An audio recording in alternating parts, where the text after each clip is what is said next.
Hi Everhouse, I'm Dominic Kozerski, this is Enrico Bonetti, and we're at Peacock Hill in Pennsylvania.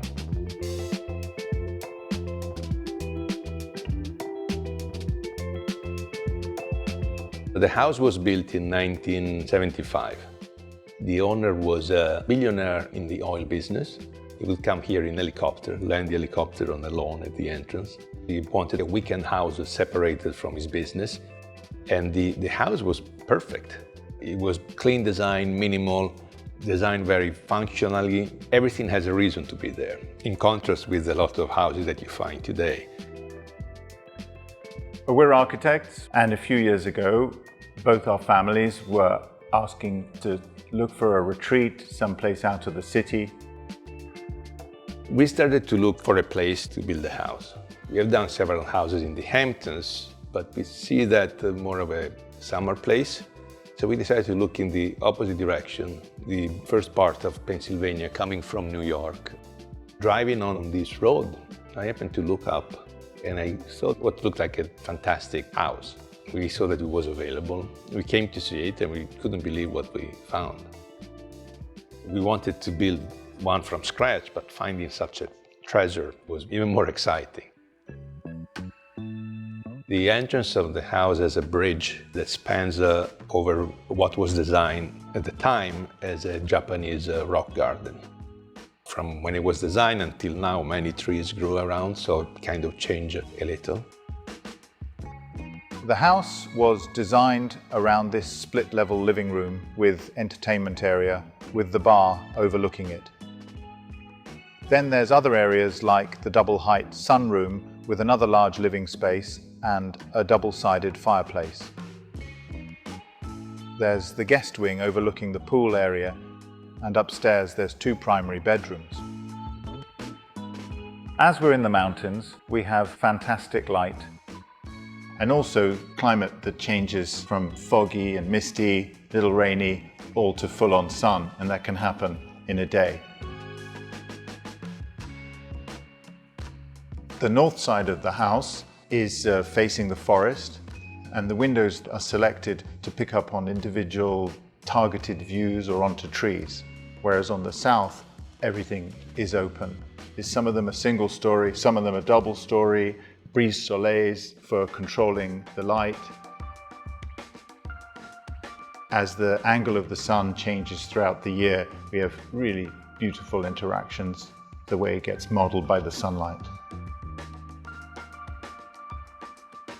The house being designed right at the end of the oil crisis was thought very differently from other houses of the period. The pool, for example, the water got heated up at night and then distributed with heat exchangers through the house. And then there is a big cooling tower right underneath the house to do the opposite in the summer.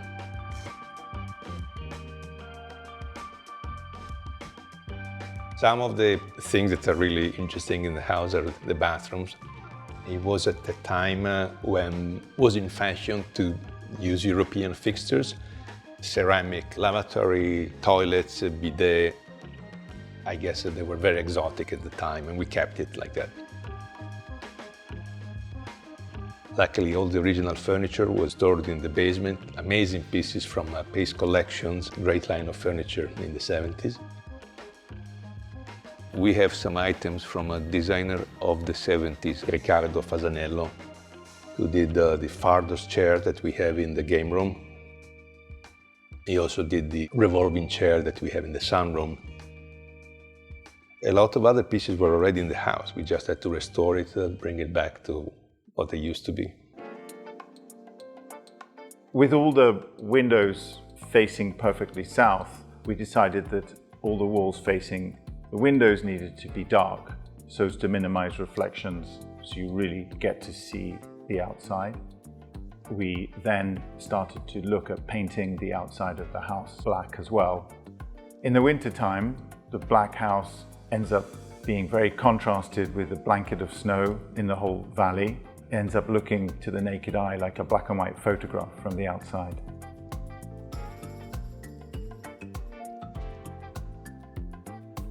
One of the more interesting aspects of the house is the quality of the material.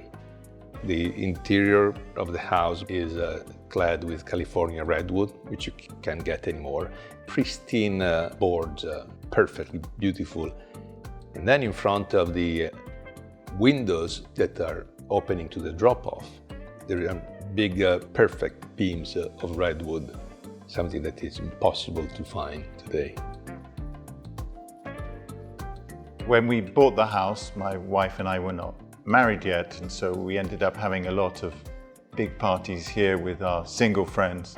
Those then transitioned into parties with all our friends when we all started having kids, and we would have the pool full of kids for birthday parties and sleepovers. As our kids have gotten older, they're getting into music and instruments, and we have band weekends and dad bands playing here. It's a versatile, flexible space for really, really good entertaining. The property is about 50 acres, and a lot of it is inaccessible because we're on the top of a hill. So we have a 4x4 that we use to explore and chores around the property when trees are falling down. When we need more heavyweight lifting, we have a diesel pickup truck, and all those vehicles are complemented by scramblers, trials bikes that we have for real adventures. One of the good things to have a house in this location and very close to the city is that we come here a lot. I usually come on weekend with my wife, my kids, and Dominic comes another weekend with his family. What is nice of this house being so big, is about 8,000 square feet, is that we end up working here sometimes, I work from the office sometimes, but also it's a place where we can bring all the prototypes that we have been doing.